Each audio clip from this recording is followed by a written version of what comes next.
अगर प्रधानमंत्री मोदी वहां चले जाएंगे तो इससे कोरोना खत्म नहीं होगा, तंज क्यों था? इसी बयान को गलत तरीके से पेश करके उसके ऊपर राजनीति ना करें। तंज भगवान राम के ऊपर था। श्री रामचंद्र कृपालु भज मन हरण भव भय दारुणम। ये नया भारत है, ये डरता नहीं है क्योंकि हमारे पास राम है भव भय हरणम।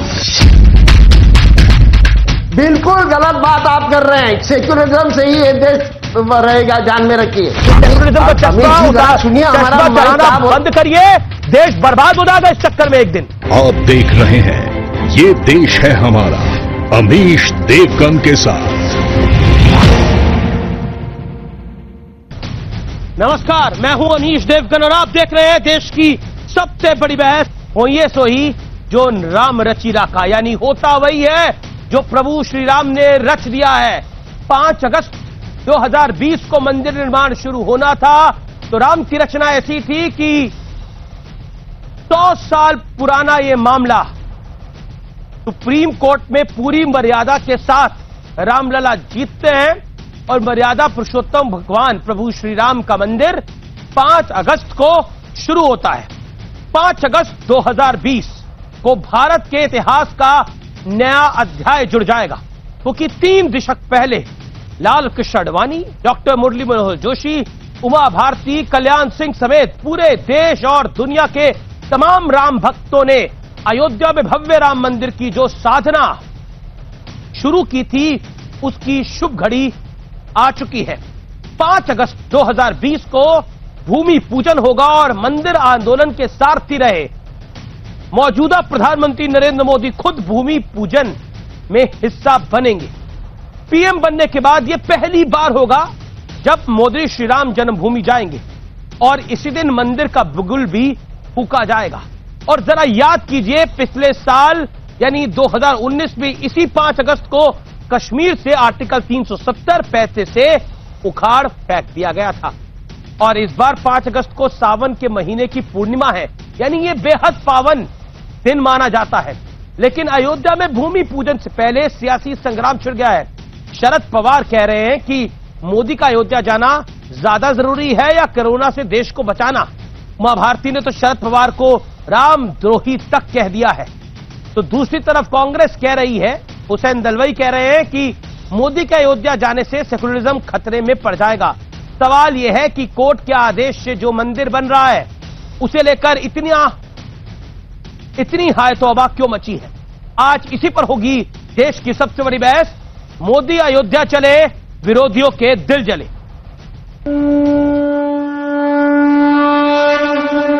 मंगल भवन अमंगल हारी,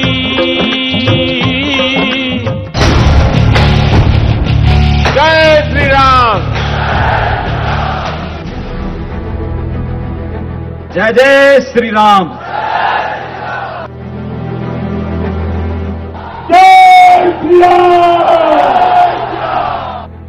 ये गजब का संयोग है कि 30 साल पहले राम मंदिर रथ यात्रा के सारथी रहे पीएम मोदी अब राम मंदिर का भूमि पूजन करने वाले हैं।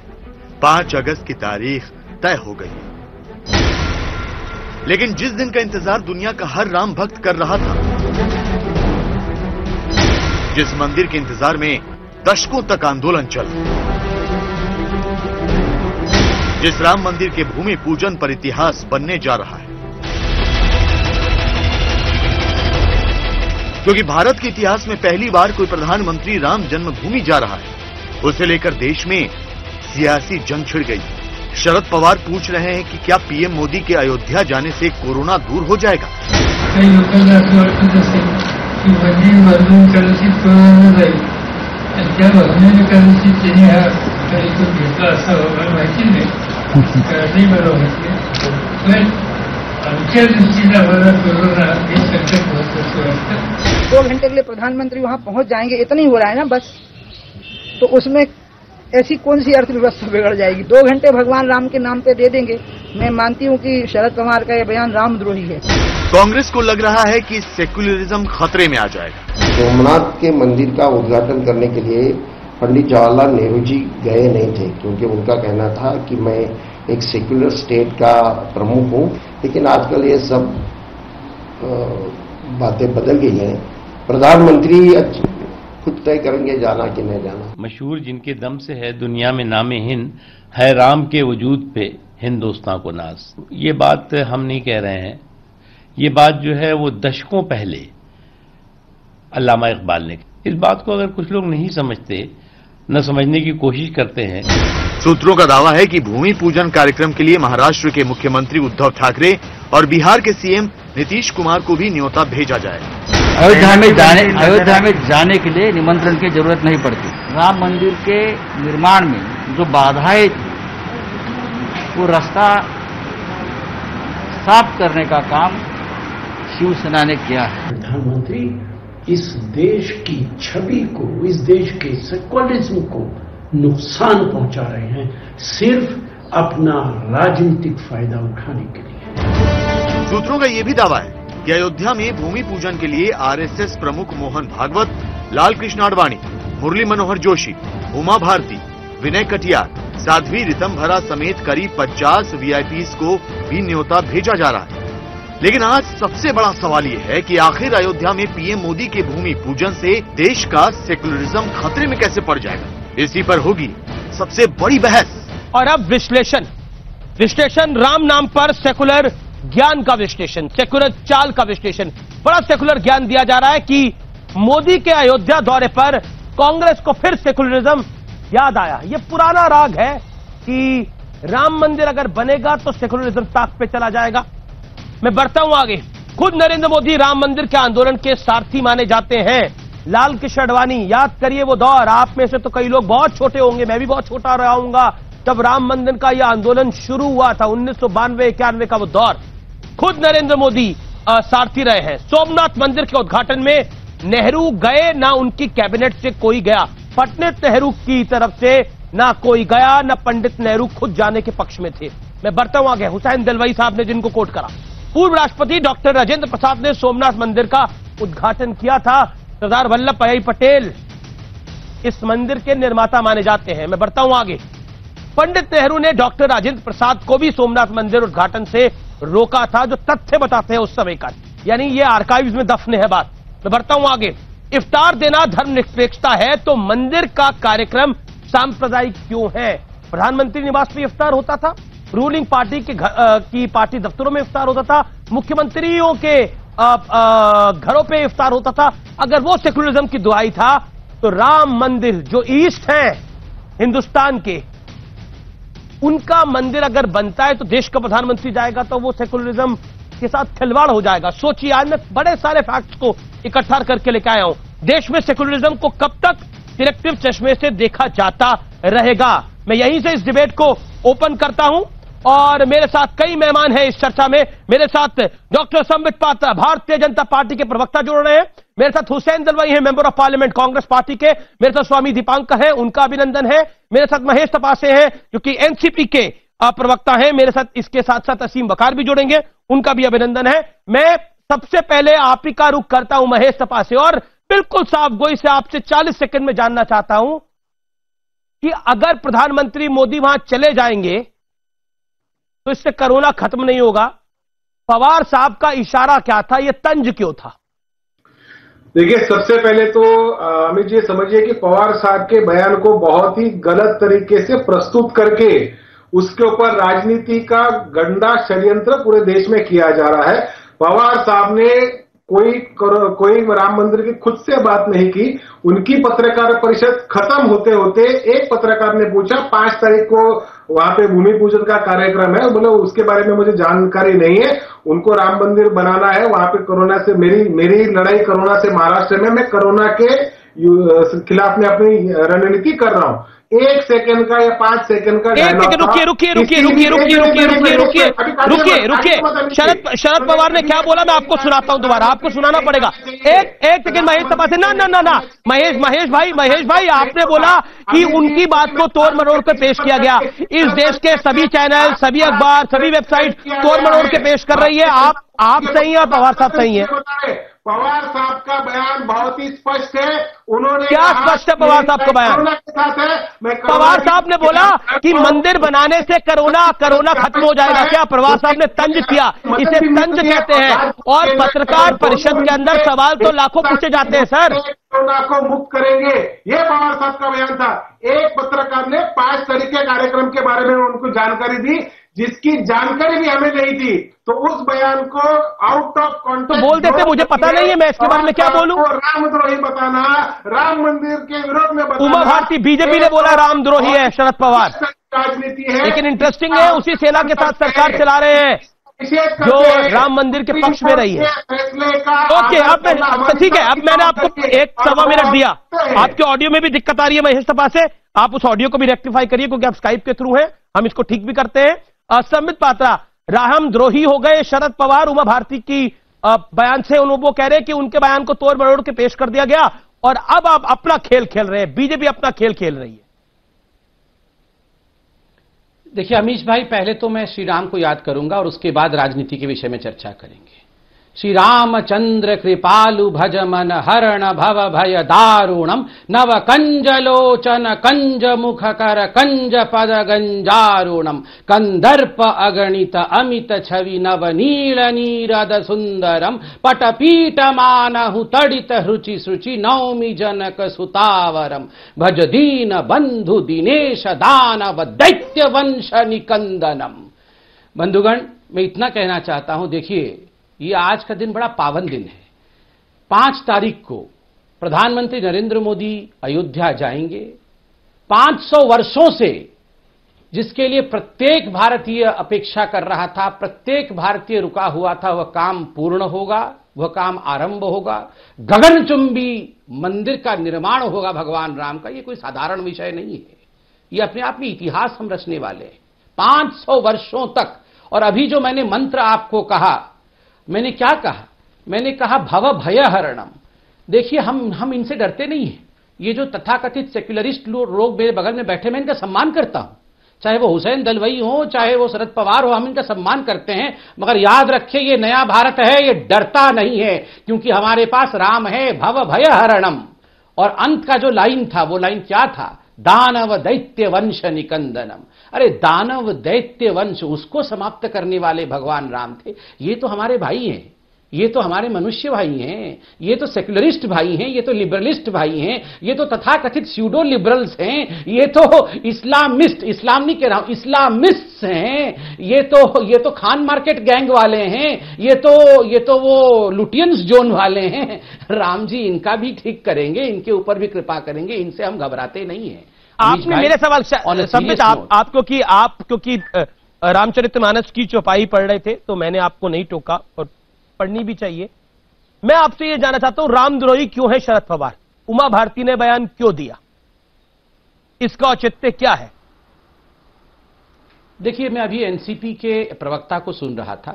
अच्छे आदमी हैं, अच्छा बोलते भी हैं, मगर आज वो डिफेंड नहीं कर पा रहे हैं अपने नेता को। इन्होंने कहा कि देखिए, एक पत्रकार ने अंत में पूछ लिया कि प्रधानमंत्री जा रहे हैं, तो जानकारी नहीं थी अगर शरद पवार जी को, जैसा कि इन्होंने कहा।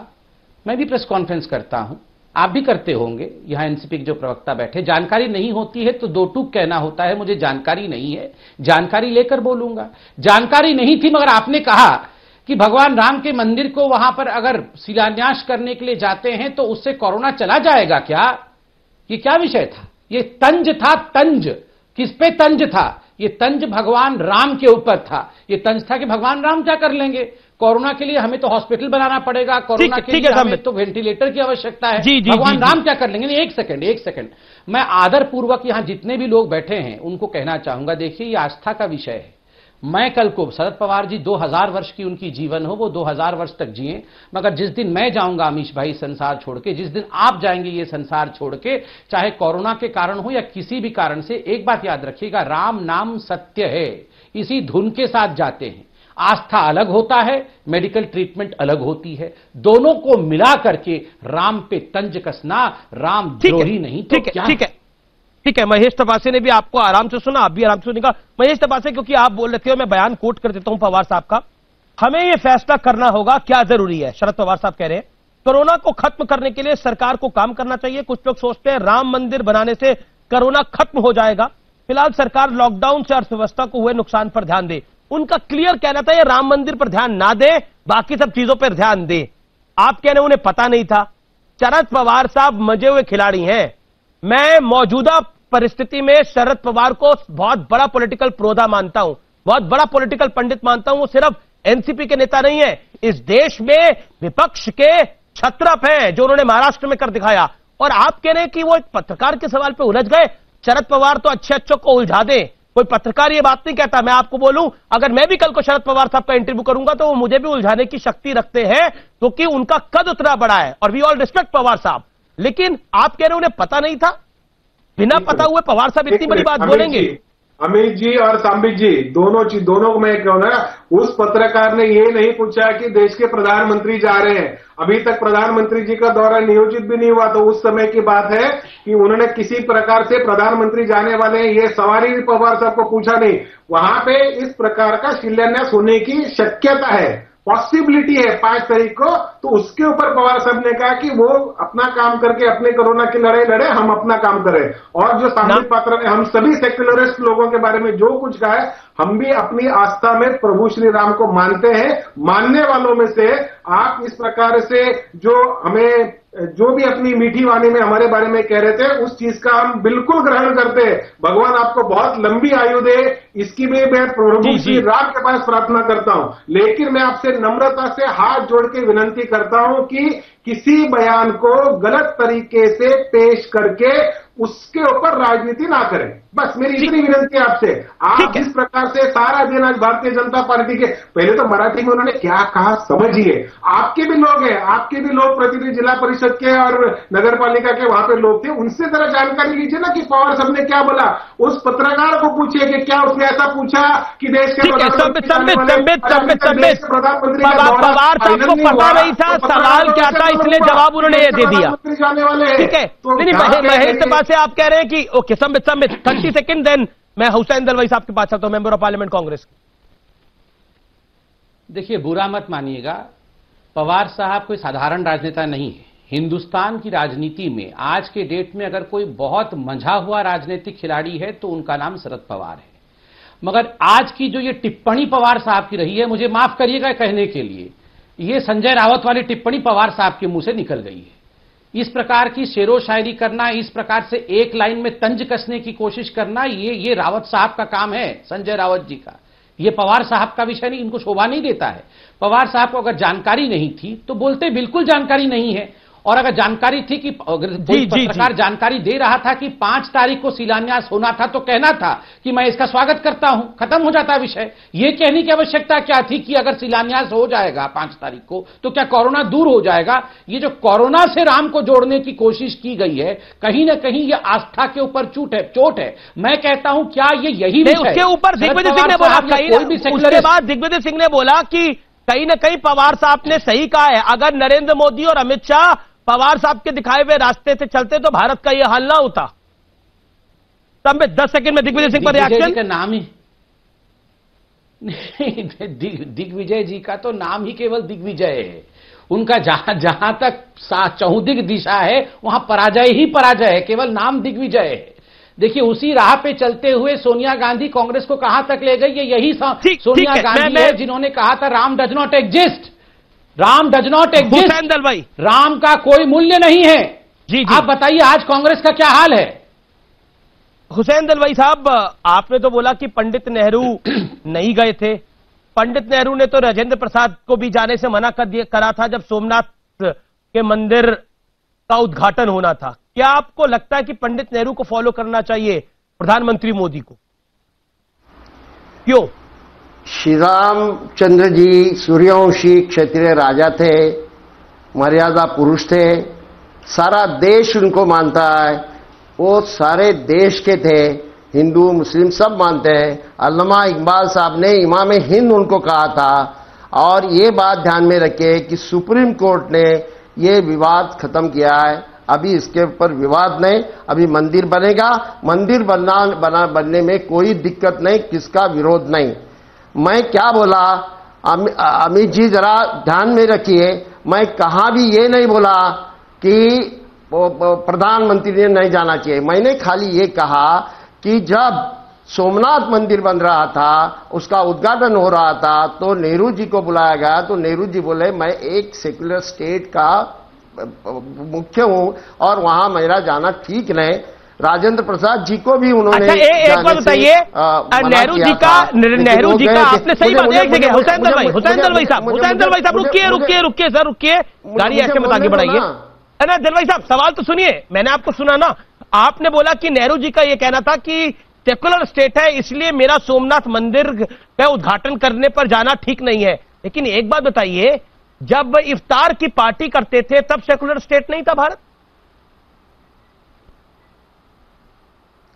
ये देखिए, मैं कहां भी इन्होंने प्रधानमंत्री ने नहीं जाना ऐसा नहीं बोला। ना हुसैन साहब, मैं तो आप ही के सवाल से अपना सवाल निकाल रहा हूं। आपने बोला कि सेकुलर स्टेट है तो मंदिर निर्माण के बाद उस मंदिर के उद्घाटन पे नहीं जाना चाहिए, मंदिर निर्माण के उद्घाटन पे नहीं जाना चाहिए। लेकिन क्या ऐसा नहीं मैं कहा, वही तो बात है।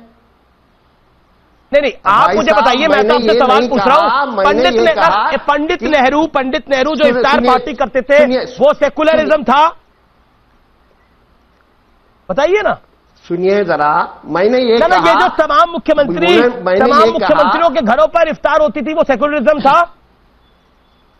राम मंदिर की जिस दिन नींव रखी जाएगी उस पर प्रधानमंत्री चले जाए तो सेकुलरिज्म खतरे में आ जाएगा। लेकिन दशकों तक इस देश के अंदर इफ्तार होती रहनी चाहिए, कोई नहीं उसको रोकता। लेकिन तब सेकुलरिज्म खतरे में नहीं आता। ये सेकुलरिज्म का चश्मा चलाना बंद करिए, देश बर्बाद हो जाएगा इस चक्कर में एक दिन।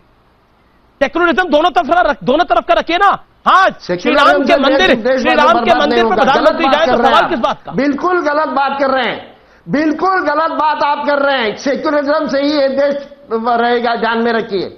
मैं ये बिल्कुल नहीं कहा कि उन्होंने नहीं जाना चाहिए, बिल्कुल नहीं कहा। तो दलवाई साहब, सेकुलरिज्म ये होगा, पंडित नेहरू सोमनाथ के मंदिर नहीं गए थे लेकिन पंडित नेहरू इफ्तार पार्टी करते थे, वो सेकुलरिज्म है? हाँ। क्या वो सेकुलरिज्म में देश में चलेगा कि सोमनाथ के मंदिर के निर्माण में तो नहीं जाएंगे लेकिन इफ्तार देंगे, वो सेकुलरिज्म होगा? भाई साहब, वो अपीसमेंट क्यों नहीं है फिर? भाई साहब, मैंने हुसैन साहब, एक तरफ की बात क्यों? बोलने दो ना, मैं तो बोलने दे रहा हूं आपको सर। मेरा पॉइंट ये है कि मैं बोलूं कि नहीं बोलूं? आप बोलिए आप। मैं बोलूं कि नहीं बोलूं? बोलिए मैं जरा, मुझे मेरा क्या कहना है जरा सुनिए।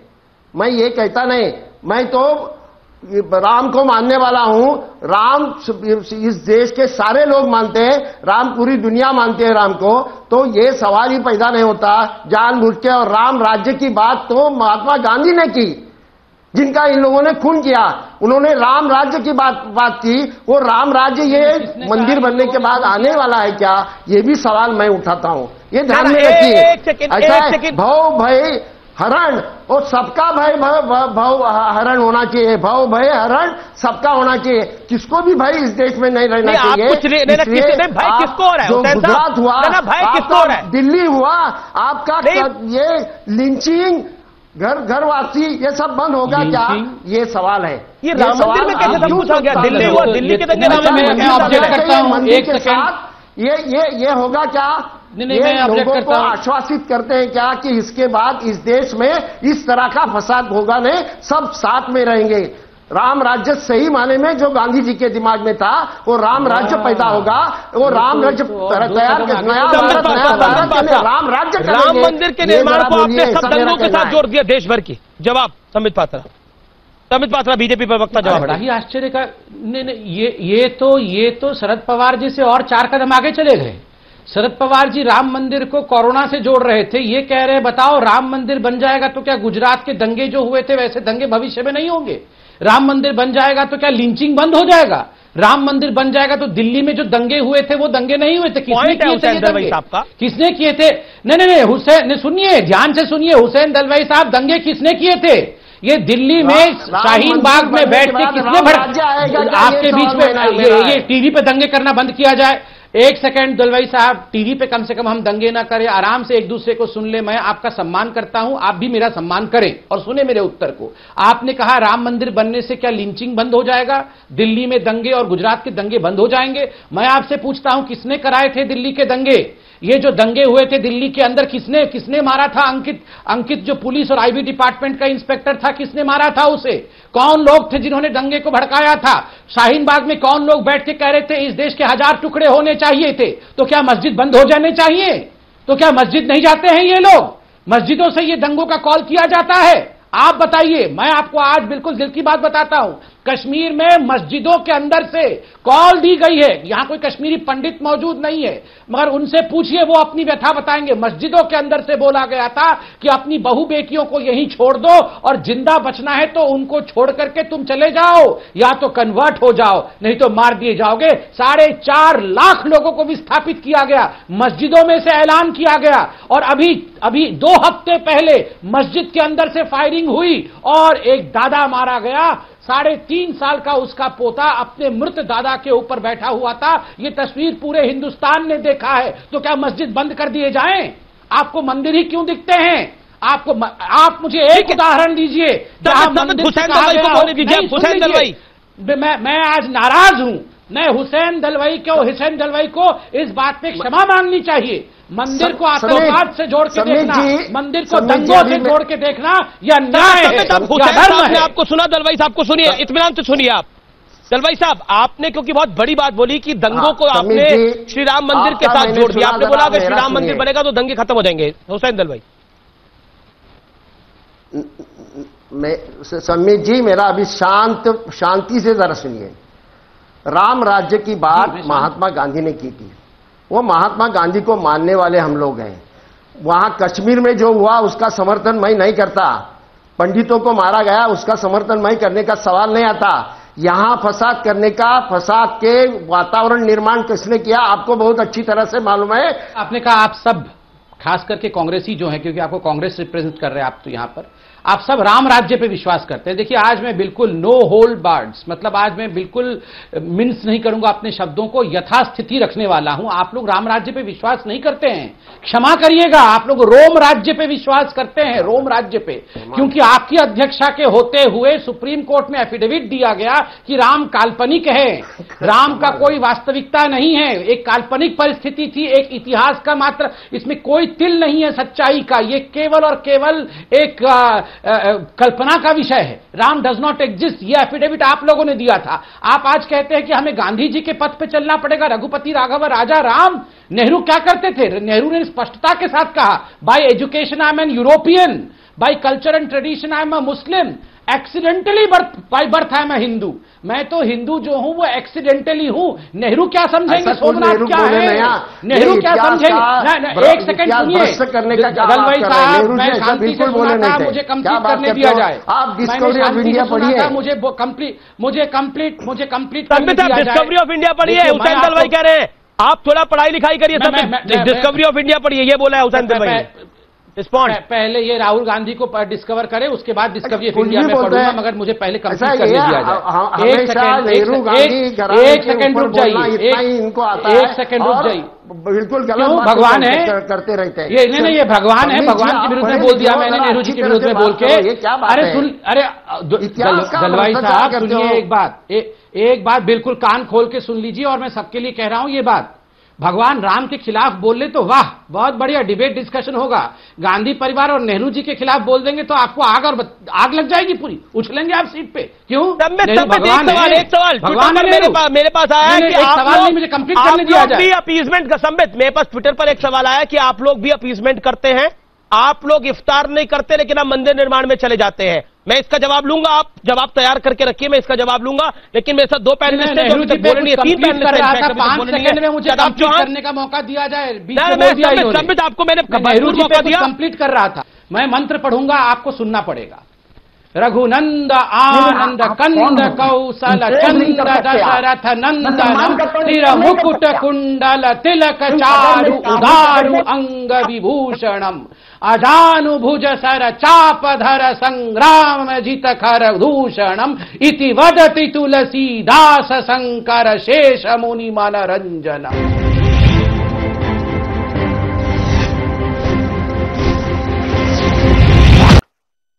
मुझे एक बात का सारे धैर्य पूर्वक सुने। कुछ मैं जानता हूं अमीश, मेरी आत्मा, मेरा परमात्मा और मेरे आदरणीय गुरुदेव इस आंदोलन से जुड़े रहे हैं, तो मैं उसको बखूबी जानता हूं। मगर मैं ये नहीं समझ में आया मुझे समूची 20-25 मिनट की डिबेट सुनने पर कि क्या सेक्युलरिज्म या धर्मनिरपेक्षता व्यवहार में होती है या आस्था में होती है।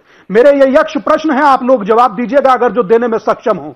दूसरा, मैं ये कह रहा हूं कि तमाम मुस्लिम कहते हैं इमाम हिंद इनको, और इंडोनेशिया में जो सबसे बड़ा मुस्लिम देश है उसमें प्रतिदिन रामलीला चलती है, हरे कृष्णा हरे रामा का मूवमेंट चलता है, जो कि तमाम ईसाई, उन्हें भी कोई दिक्कत नहीं है। साउथ कोरिया की फर्स्ट लेडी कहती है कि मैं इनकी वंशज हूं। मुझे यह नहीं समझ में आ रहा तो राम सांप्रदायिक कैसे हो गए। सभी लोग महात्मा गांधी की बात कर रहे हैं, बहुत अच्छी बात है। मुझे एक बात समझ नहीं आ रही, महात्मा गांधी का तो दर्शन ही था राम राज्य, उनकी समाधि पर लिखा है हे राम। मैं एक बात आप सब राजनेताओं को बता दूं, कान खोल कर सुनिए, ना तो भगवान राम राजनैतिक हैं और ना ही सांप्रदायिक। भगवान राम भारत की चेतना का प्रथम स्वर है। कैसे आप लोग बोल देते हैं। और रही बात कि वहां पर वो जाएं या ना जाएं, कि मैंने पहले भी कहा कि जो आस्था होती है वो निजी होती है, सेक्युलरिज्म व्यवहारिक होता है, तो उसमें क्या दिक्कत है। उस आंदोलन से जुड़े रहे हैं देश के प्रधानमंत्री। शदाब जी, हर धर्म का सम्मान होना चाहिए, लेकिन अगर नरेंद्र मोदी जाते हैं, प्रधानमंत्री नरेंद्र मोदी अगर जाते हैं राम मंदिर के भूमि पूजन में, तो वो सेक्युलरिज्म पर अटैक होगा, आपको भी लगता है ऐसा? अमीश जी, मैंने पूरी चर्चा को शालीनता से सुना, तो एक मिनट मेरी भी बात सुनिएगा कि भारत के अंदर कोरोना और चाइना का जो मसला था उस पर नाकामी छिपाने के लिए न्याय व्यवस्था से परे जाकर, क्योंकि बाबरी मस्जिद मामले का जो है अभी क्यूरेटिव पिटीशन हमारा पेंडिंग पे है, और न्याय व्यवस्था में जब तक क्यूरेटिव पिटीशन कैंसिल नहीं हो जाता, क्या जल्दबाजी दिखा रहे हैं। क्या न्याय व्यवस्था पे नरेंद्र मोदी जी को विश्वास नहीं है। क्योंकि आपने देखा होगा, जब तक कोई अपराधी भी अगर कोई है उसको फांसी जब तक नहीं होती, जब तक कि राष्ट्रपति उसकी याचिका खारिज न करते, क्यूरेटिव पिटीशन खारिज न हो जाए। तो नरेंद्र मोदी कहना क्या चाह रहे हैं आपने इतना, रुकिए जनाब रुकिए, आप कहना क्या चाह रहे हैं। अपराधी है क्या राम मंदिर बनाना अपराध है क्या? कानून के देखिए सुप्रीम कोर्ट की ऑर्डर के बाद बन रहा है, and we have to respect Supreme Court. मैं आपको शायद मालूम होगा, लास्ट रेमेडी ऑफ लॉ जो है हमारे भारत के अंदर, वो है क्यूरेटिव पिटीशन, जो हमारा अभी पेंडिंग में है, रिजेक्ट नहीं हुआ है, लेकिन नाकामी छिपाने के लिए, और राम विरोधी भाजपा है। राम मंदिर मूवमेंट जो इन्होंने चलाया, जो फर्जी मूवमेंट था, वो बाबरी मस्जिद की शहादत राम विरोध की, राम की विचारधारा के खिलाफ थी, और उससे देश के अंदर दंगे और फसाद बढ़ते थे। भारत की एकता और अखंडता खंडित हुई थी, आतंकवाद का जन्म हुआ था उस आंदोलन के जरिए से। क्या बोल रहे हैं मंदिर आंदोलन से आतंकवाद का जन्म हो गया? आपत्ति नहीं, बहुत घोर आपत्ति है मुझे। राम मंदिर से आतंकवाद का जन्म हुआ, ये क्या बोल रहे हैं? राम मंदिर से नहीं, राम मंदिर आंदोलन चलाने के नाम पर जो गुंडागर्दी की गई, तो राम मंदिर आंदोलन से आतंकवाद जन्म लिया। आपकी आपत्ति है, लेकिन एक सेकंड, स्वामी दीपांकर कुछ कहना चाह रहे हैं, मैं आपके पास आ रहा हूं। स्वामी दीपांकर, रिस्पॉन्ड।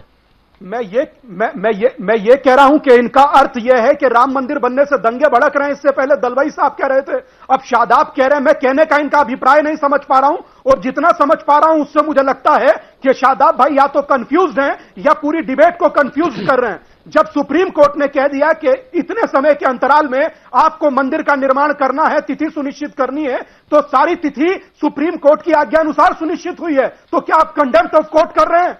मैं जवाब दूं, 30 सेकंड दिया आपको। उसी सुप्रीम कोर्ट में हमारा फाइल नंबर 2890 पेंडिंग है, तो हम कुछ भी कानून के खिलाफ नहीं कर रहे, कंटेम्प्ट ऑफ कोर्ट नहीं कर रहे। कंटेम्प्ट ऑफ कोर्ट वो लोग कर रहे हैं जिन्होंने तहफुल देने के बाद बाबरी सुप्रीम कोर्ट की वकील है मेरे साथ, सुबुई खान मेरे साथ सामाजिक कार्यकर्ता भी है, सुप्रीम कोर्ट की वकील भी है। ये सुबुई खान, ये कौन सा नया ज्ञान बांट रहे हैं शदाब चौहान? अमीश जी, ये लोग जो यहाँ पे बैठकर राम मंदिर के विरोध में बोल रहे हैं ना, इनकी मानसिकता हमारे सामने हजारों साल से एक्सपोज होती चली आई है। आज हम पहली बार नहीं बैठे हैं, हजारों की तादाद में मंदिर विध्वंस हुए, इनको कभी आतंकवाद नजर नहीं आया। श्री राम के अस्तित्व पे ये लोग हमेशा उंगली उठाते रहे, हमेशा बोलते रहे कि श्री राम एग्जिस्ट ही नहीं करते थे। आज बोल रहे हैं कि हमें श्री राम की विचारधारा से कोई परेशानी नहीं है। कोर्ट में इन लोगों ने दशकों तक श्री राम के विरोध में केस लड़ाए, टीवी चैनलों पे रोज बैठ के श्री राम के खिलाफ आपत्तिजनक अल्फाजों का इन्होंने इस्तेमाल कराया। इनको कभी सेक्युलरिज्म या धार्मिक भावनाएं या देश के लोगों की फीलिंग्स हर्ट होती हुई दिखाई नहीं गई। इनफैक्ट सुप्रीम कोर्ट के जज जिसकी दुहाई दे रहे हैं अभी, सुप्रीम कोर्ट का जजमेंट आने के बाद भी ये लोग नहीं माने थे। इनके सीने पे सांप लौट गया था राम मंदिर निर्माण के फेवर में जजमेंट आने पे। एक्चुअली ये जो भूमि पूजन हो रहा है ना अब अमीश जी, ये सिर्फ भूमि पूजन नहीं है, ये एक नए भारत का आह्वान है। ये सारी भारत विरोधी मानसिकताओं के सीने पर हमारी भारतीय संस्कृति का परचम लहरा रहा है। इनके जितने भी एजेंडा हैं वो विफल होते इन्हें नजर आ रहे हैं। मैं हुसैन दलवाई जी की एक बात का जवाब देना चाहती हूँ, मुझे कुछ सेकंड और दीजिएगा। इन्होंने बोला क्या राम मंदिर निर्माण होने से दंगे होने बंद हो जाएंगे, देश में बंटवारे बंद हो जाएंगे? जी हाँ, बिल्कुल बंद हो जाएंगे। मैं एज अ मुस्लिम मानती हूँ, जब मैं श्री राम की जीवनी पढ़ती हूँ तो मैं अपने कर्तव्य पालन का एहसास करती हूँ। मैं ये समझती हूँ कि मेरे प्रॉफिट रियासत मदीना की बात इसलिए करते थे क्योंकि वहां पैदा हुए थे। मैं भारत में पैदा हुई हूँ तो मेरा कर्तव्य पालन है कि मैं रियासत अयोध्या की बात करूं। अगर श्री राम की जीवनी दलित पढ़ते हैं तो इनकी दलित पॉलिटिक्स फेल हो जाती है। श्री राम को नाव सरयू नदी पार कराने वाले नाविक खेवट, श्री राम बेर खा रहे हैं शबरी के हाथ के। श्री राम की सेना, भालू, रीछ, जितने भी समाज के वंचित शोषित लोग होते थे, आदिवासी, वनवासी, इनकी माइनॉरिटी पॉलिटिक्स, इनकी दलित पॉलिटिक्स, देश तोड़ने के सारे एजेंडा फेल हो जाते हैं राम मंदिर निर्माण से। ये शदाब, ठीक है, शदाब, यहाँ पर एक पॉइंट रखा गया कि श्री राम मंदिर के निर्माण से क्या सारे दंगे बंद हो जाएंगे? ऐसा होता है क्या? वेटिकन सिटी बनी, क्या समाज में सब बुराइयां बंद हो गई? क्या अमेरिका में अभी हाल फिलहाल में ब्लैक और व्हाइट्स के दंगे नहीं हुए? हम ऐसी बात करते हैं। यह मक्का मदीना बना जिसका हम सब सम्मान करते हैं। आप मुझे बताइए, क्या ईरान और इराक की समस्या नहीं खड़ी हुई? कैसी बात करते हैं? क्या इराक के अंदर समस्या नहीं खड़ी हुई? क्या ISIS नहीं खड़ी हुई? ऐसा कभी होता है क्या? अमित जी, पहले तो क्या लॉजिक है? और आपने बड़ी गलत बात बोली कि वो श्री राम मंदिर की श्री राम का मंदिर का जब आंदोलन चला तो आतंकवाद खड़ा हो गया। अमित जी मेरी बात 1984 में इंदिरा गांधी की हत्या हुई थी, तब भी आतंकवाद था वो। 1984 भूल जाते हैं आप लोग। पढ़ लिख के आया करिए, बिना पढ़े लिखे बताया करिए, कुछ भी बोलने मत आया करिए। अमित जी सुनिए मेरी बात, अमित जी मेरी बात सुन लीजिए। मैं श्री राम का संबित जी से ज्यादा सम्मान करता हूं क्योंकि मैं क्षत्रिय का बेटा हूं और पंडित कभी क्षत्रिय का उतना सम्मान नहीं कर सकता। श्री राम और हमारा जो संबंध है वो संबित पात्रा से गहरा संबंध मेरा श्री राम से है, लेकिन श्री राम के नाम पर गुंडागर्दी न हमने की है, न श्री राम के नाम पर गुंडागर्दी की। आपत्ति ये उचित नहीं। मैं अभी एक एक्सपेरिमेंट करने वाला हूं। आप मुझे एक सेकंड, बहुत महत्वपूर्ण बात करने वाला हूं मैं आपके न्यूज 18 चैनल पे। आपको याद होगा आपके न्यूज 18 चैनल पे एक बार मैंने मंत्रोच्चारण किया था, तो शादाब, यही शादाब जो आज बोल रहे हैं राम का बड़ा वो सम्मान करते हैं, उन्होंने अपना माइक्रोफोन उतार दिया। Don't laugh Shadab. मैं आपके चैनल से रिक्वेस्ट कर, हाँ शादाब चौहान जी ने, मैं एक बार रिक्वेस्ट करूंगा कि मेरे को और शादाब को आप अगल बगल दिखाएं और मैं अभी मंत्रोच्चारण करूंगा और आज शादाब जी को सुनना पड़ेगा राम जी का ये मंत्रोच्चारण। सुनिए आप, क्योंकि पिछली बार आपने ये माइक्रोफोन उतार के फेंक दिए थे।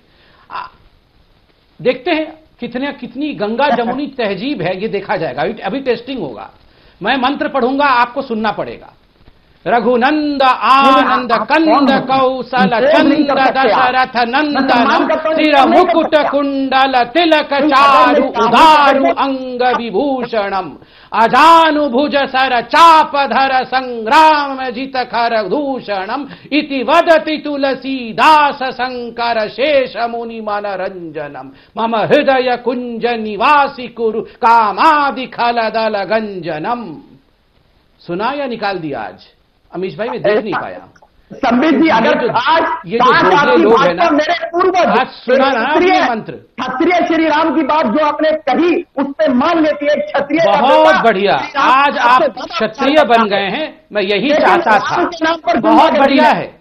आपने उस दिन अपने कानों से ये माइक्रोफोन निकाल के फेंक दिया था क्योंकि मैंने मंत्रोच्चारण किया था। आज आपने वो मंत्रोच्चारण सुना है। मैं सभी को कहना चाहता हूं, सत्य को लेकर कभी भी एपोलोजेटिक मत होना। मैं अपने हिंदू भाइयों को करबद्ध निवेदन करता हूं, सत्य को लेकर कभी भी अपोलोजेटिक नहीं होना।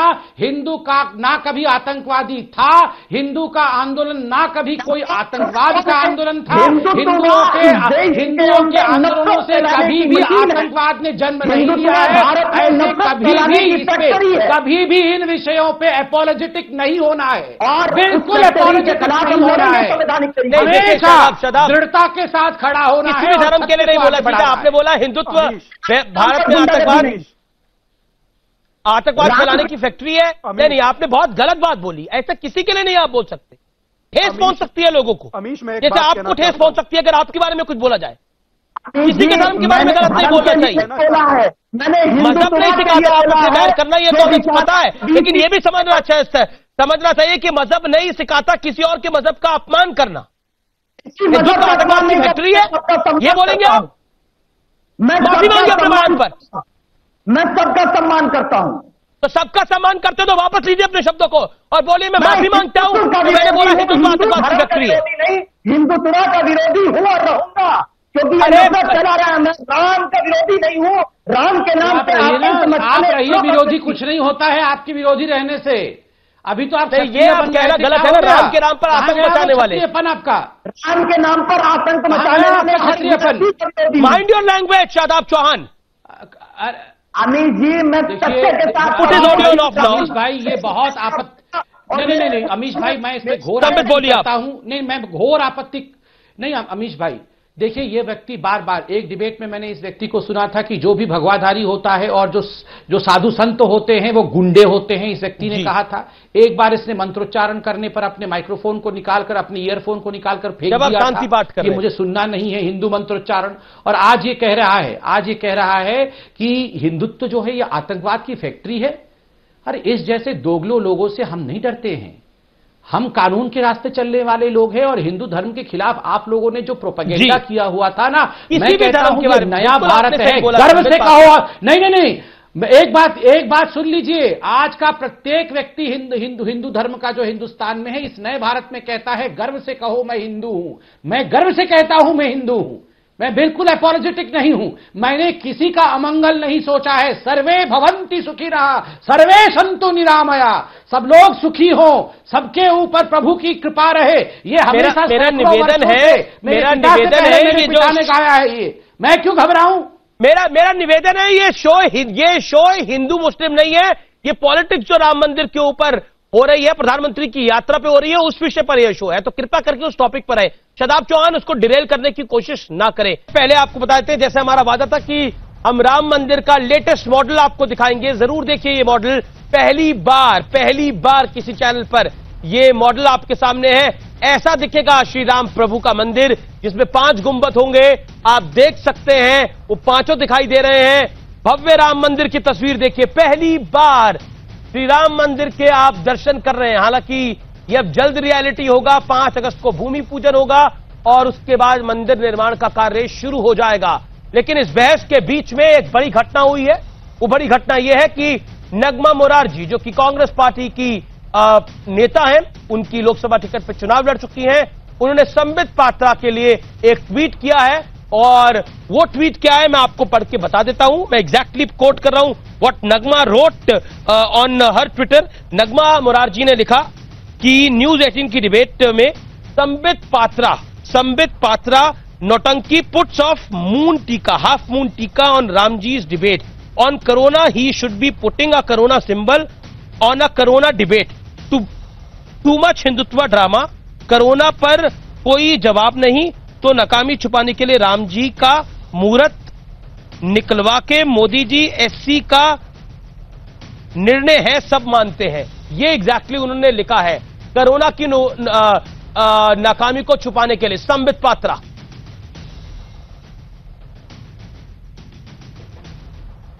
संबित, मैंने जी अमीश जी अभी आवाज आ रही है, फोन कट गया था। मैंने अभी नगमा जी का ट्वीट देखा और आपने अभी चलाया।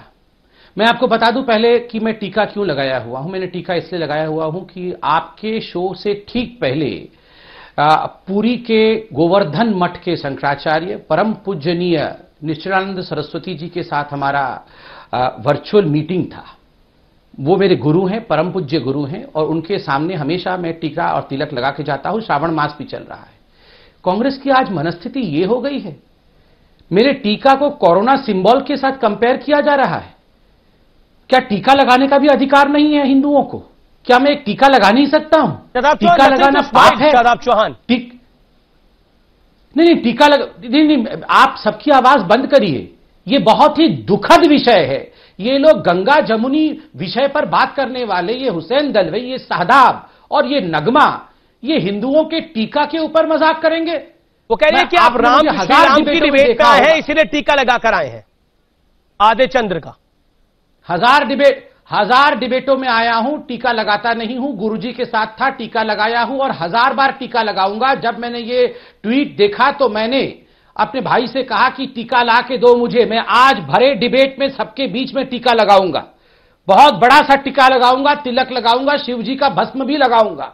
रोकना है तो रोक के दिखा मुझे।